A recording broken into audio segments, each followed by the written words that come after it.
প্রিয়জনদের সঙ্গে আনন্দ ভাগাভাগি করতে লাখ লাখ মানুষ রাজধানী ছেড়েছেন।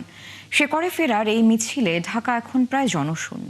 চিরচেনা যানজট, হট্টগোল আর ধুলোবালির শহর ঢাকা যেন হঠাৎ করেই এক শান্ত রূপ ধারণ করেছে।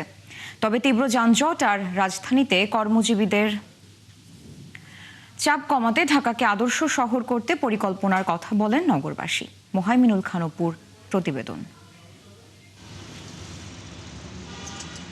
রাজধানী ঢাকা ঈদের ছুটিতে প্রায় ফাঁকা এ শহর। পাড়া মহল্লায় কমেছে মানুষের কোলাহল, তালা ঝুলছে শিক্ষা প্রতিষ্ঠান ও কলকারখানার ফটকে।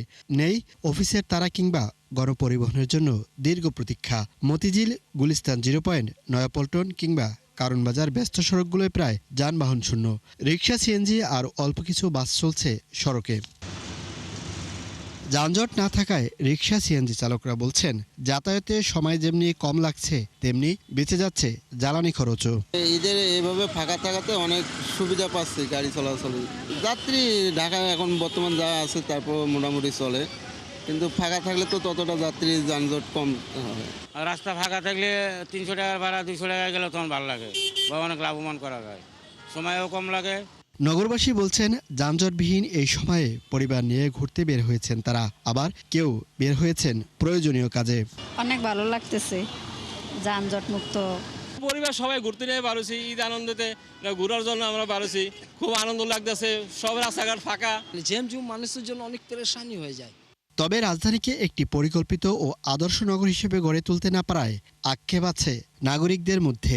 এ নিয়ে নতুন সরকারের দৃষ্টি আকর্ষণ করেন তারা। রাস্তাঘাট ফাঁকা থাকলে আসলে অনেক ভালো হয়, যানজট থাকে না, এটা আমাদের নাগরিকদের জন্য অনেক বেশি সুবিধা হয়। আর ঈদের পরে এটা দেখা যায়, কিন্তু আমরা দেখতে পাই নর্মাল যে সময়টা থাকে তখন আসলে দেখা যায় না। আসলে এটা আসলে দুঃখজনক। আমরা ইনশাল্লাহ চেষ্টা করা উচিত সরকারের যে যারা ঠিক হয় আর এই ব্যাপারটা।